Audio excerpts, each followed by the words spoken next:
Buenas tardes, mis hermanos, qué bueno es poder saludarlos nuevamente en este tiempo que hemos apartado para alabar y bendecir el nombre del Señor, donde nos desconectamos un ratito de nuestros quehaceres, de nuestro mundo, para poder conectarnos con el Señor y poder, ¿cierto?, ser bendecidos por medio de su palabra, así también nosotros deleitarnos a través de las alabanzas. Cuán importante también es la oración y todo lo que se realiza dentro del culto. Así que Dios le bendiga a usted que está mirando esta palabra, que ha destinado este tiempo para ofrendárselo al Señor. Mis hermanos, en esta oportunidad yo agradezco la bendición que Dios me ha dado de poder compartir la palabra con ustedes una vez más y les quiero compartir, bueno, el Señor quiere hablar a ustedes una palabra que todos conocemos, sobre todo en esta época de pandemia, se hizo bastante famoso o conocido este versículo que vamos a hablar. Pero el Señor siempre tiene algo nuevo que mencionarnos o refrescarnos porque resultamos ser a veces medios duros y por más que el Señor nos dice y nos habla, no entendemos, pero el Señor nuevamente quiere hablarnos de este versículo que es bastante bello, es una promesa, pero también tiene sus condiciones. Así es que le invito a que abra su Biblia o si es que está desde un dispositivo, pueda ahí encenderla. Así que la vamos a leer en Segunda de Crónicas, capítulo 7 del verso 14 y 15. Dice así: si se humillare mi pueblo sobre el cual mi nombre es invocado, lloraren y buscaren mi rostro y se convirtieren de sus malos caminos, entonces yo oiré desde los cielos y perdonaré sus pecados y sanaré su tierra. Ahora estarán abiertos mis ojos y atentos mis oídos a la oración en este lugar. Oramos al Señor. Padre amado que estás en el cielo, alabado y bendito sea tu nombre, Señor. Esperamos que este tiempo de alabanza haya subido como un olor grato ante tu presencia. Así también nos presentamos ahora, Señor, con nuestras vidas, nuestros corazones, Señor, dispuestos a recibir el mensaje que tú has preparado para nuestras vidas, Dios mío. Señor, te pido que seas usándome como instrumento en tus manos, que no sea yo, sino tú, Señor, hablando por medio de mí. Dios mío, yo sé que tú tienes algo inmenso, Señor, para cada uno de mis hermanos. Ayúdanos, Padre, a no solo escuchar, a no solo estar atentos y quedarnos en este momento y después dejarlo simplemente como en el pasado, sino poder retenerlo, guardarlo y llevarlo con nosotros cada día. Dios mío, bendice a mis hermanos que se han conectado en esta hora, que han apartado este tiempo y bendícenos, Señor, para escuchar tu palabra, para ser llenos, Señor, de esta palabra viva. Gracias te damos, Señor, y que tu bendición sea sobre cada uno de nosotros. En el nombre de Jesús, amén y amén. Amén, mis hermanos. Comenzamos entonces. Eh, el escenario, bueno, en Segunda de Crónicas aquí, esta em, situación en la que el Señor responde ya a su pueblo, se da con el rey Salomón cuando estaban edificando, ¿cierto?, el templo para nuestro Señor. Entonces vemos en este escenario descrito, ya es el juicio de Dios sobre su pueblo, sobre el cual su nombre es invocado, es decir, aquellos que le pertenecen a Él y que representan públicamente su nombre, pero que muchas veces le desobedecen. El contexto es la dedicación del templo, como les mencioné, que nació, ¿cierto?, de un sentimiento, ¿cierto?, de este deseo de David de poder levantar un templo ya para la adoración del Señor. Pero Dios le dijo a David, no, no serás tú, será tu hijo Salomón.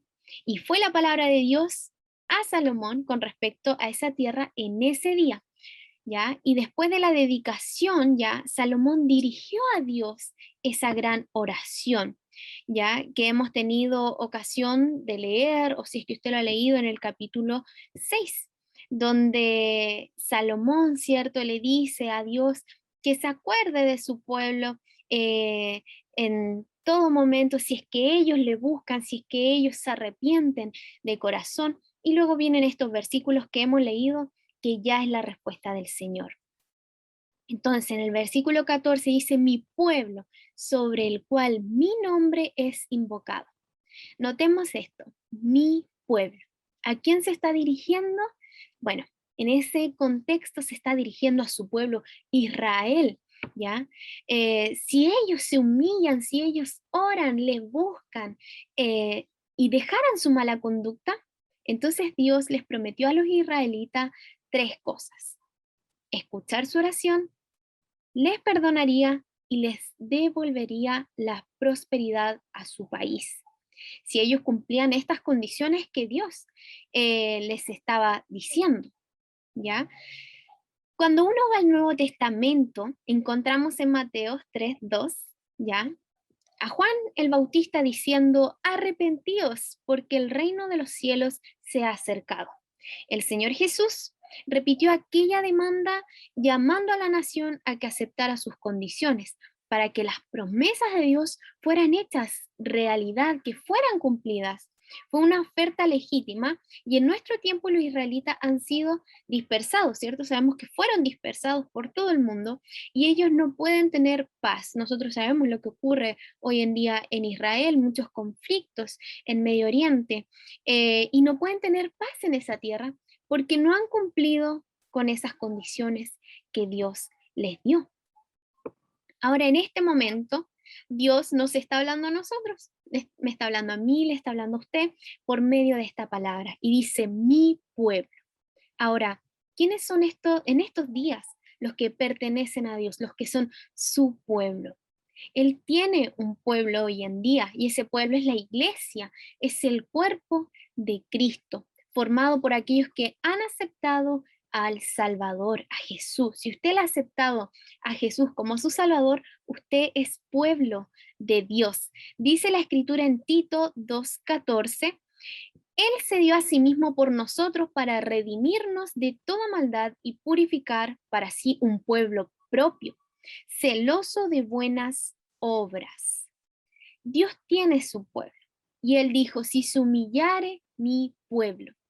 La naturaleza humana es muy orgullosa y eso lo sabemos, nos pasa, ¿cierto? A todos nos ha pasado que muchas veces nos volvemos orgullosos frente a ciertas situaciones, pero el Señor quiere que seamos humildes. Si se humillare significa colocarse voluntariamente bajo el poder de otro en lugar de ser sometido por la fuerza. En relación con la autoridad es lo opuesto al orgullo. No seamos orgullosos, humillémonos ante las plantas del Señor. El apóstol Pablo en su carta a los Efesios, en el capítulo 4, verso 1 y 2, dice lo siguiente. Yo pues, preso en el Señor, os ruego que andéis como es digno de la vocación con que fuisteis llamados, con toda humildad y mansedumbre, soportándonos con paciencia los unos a los otros, en amor. ¿Y qué nos dice en Gálatas? Bueno, en Gálatas nosotros sabemos que nos encontramos con los frutos del Espíritu. ¿Y cuáles son los frutos del Espíritu? Son amor, gozo, paz, paciencia, mansedumbre, benignidad, fe, templanza, ¿cierto? Y la humildad es pues algo recomendable para el creyente de estos días. Y en los versículos centrales de esta tarde, como hemos leído, siguiendo, dice que si ellos oraren, ciertamente en muchos pasajes del Nuevo Testamento se nos pide que oremos. Nosotros en las oraciones con Unidas en la Fe, a veces posteamos nuestros encuentros de oración y le ponemos un versículo relacionado con la oración. Y nos ha tocado muchas oportunidades, es que estos versículos de oración están ahí en el Nuevo Testamento. El Señor Jesucristo les dijo a sus discípulos que velasen y orasen. Y las cartas y las epístolas también contienen numerosos mandamientos sobre la oración. Por ejemplo, se nos dice en Efesios 6, orando en todo tiempo con toda oración y súplica. También en este versículo, ¿cierto? Se nos mencionaba que debemos orar. ¿Cuántos de nosotros estamos orando, estamos buscando el rostro de Dios? Quizás no a todos les es fácil apartar un tiempecito, cerrar la puerta de la habitación, arrodillarse y orar al Señor, ¿cierto? Pero hagamos, ¿cierto? El intento, esta es una disciplina, mis hermanos. Debemos orar, Es muy importante la oración en la vida de todo cristiano. Debemos buscar el rostro de Dios, como dice también este verso 14. Buscar, ¿en qué significa? Desear, reclamar, solicitar el privilegio de ser escuchado por el Rey, es decir, tener un encuentro cara a cara con la más alta autoridad. Buscar el rostro de Yahweh, de Dios, que se equipara a seguir la justicia. Buscar incluye también la determinación interna de no desistir hasta que se halle el objeto buscado. ¿Cuántos de nosotros estamos buscando el rostro del Señor? ¿Usted está buscando el rostro del Señor ahí en su hogar? ¿Dedica tiempo para encontrarle? El arrepentimiento implica acudir a aquel a quien contra nosotros ya nos dirigimos en pecado y buscar su perdón y su favor, al igual que la ocasión de buscar, ¿cierto? Requiere de fe, ¿ya? Requiere de fe y de un deseo genuino, que también es un consejo en el Nuevo Testamento. En Colosenses 3, 1 y 2 se nos dice, si pues habéis resucitado con Cristo, buscad las cosas de arriba, donde está Cristo sentado a la derecha de Dios. Continuando entonces, y que se convirtieran de sus malos caminos. Por lo tanto, el arrepentimiento es algo propio de nosotros, de los hijos de Dios. Se convirtieran. Este verbo implica un acto de voluntad.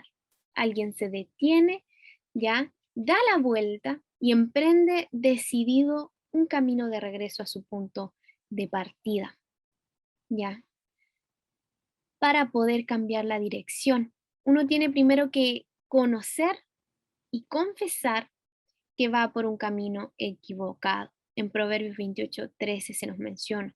En cuanto al pueblo de Dios, no volverse sinceramente del pecado reflejaría un mero deseo de librarnos ya de ese hecho desagradable, de esa consecuencia desagradable. Es como, Señor, yo voy ante ti, te pido perdón por lo que hice, por favor, Señor, no te enojes o no hagas esto contra mí, y después lo volvemos a hacer. Pero no hay un arrepentimiento genuino. Dios quiere ya ver un completo cambio en cada uno de nosotros y que nosotros podamos rechazar esos malos caminos para abrazar el camino recto de Dios. Nos preguntamos entonces, ¿qué parte le toca a Dios? Pues bien, Dios ha hecho una promesa aquí en Segunda de Crónicas. Dijo que Él oiría. Y en Primera de Juan 3:22 dice, cualquiera cosa que pidamos la recibiremos de Él, porque guardamos sus mandamientos y hacemos las cosas que son agradables delante de Él. Dios también ha prometido perdonar. Dice en Primera de Juan 1:9, si confesamos nuestros pecados, Él es fiel y justo para perdonar nuestros pecados. Qué maravilloso, Él es fiel y justo para perdonarnos si lo confesamos, ¿cierto? Y finalmente dice aquí en Segunda de Crónicas, en este capítulo 7, verso 14, y sanaré su tierra. Al estar unidos a Cristo somos bendecidos con toda clase de bendiciones espirituales, mis hermanos. Qué maravillosas son esas bendiciones espirituales más que las materiales, que son las que estamos acostumbrados a pedir y a querer recibir, ¿cierto? Que el buen trabajo, el buen sueldo, que no sé, que nos vaya bien en los estudios, obtener la casita propia, el auto, tantas cosas, ¿cierto? Nos afanamos por eso.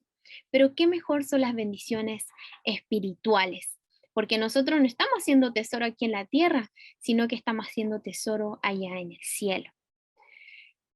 Entonces, nosotros, queridos hermanos, éramos extranjeros, enemigos de Dios, pero hemos sido hechos hijos de Dios al ser redimidos por la sangre de Cristo y nuestros pecados han sido perdonados. El Espíritu de Dios es quien nos transforma día a día y nos sigue moldeando al modelo de Cristo. Nos consuela, nos da fuerza, nos alienta en nuestra vida diaria.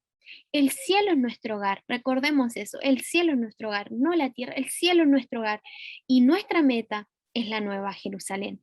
Hemos sido liberados del castigo. Estas son pues nuestras bendiciones.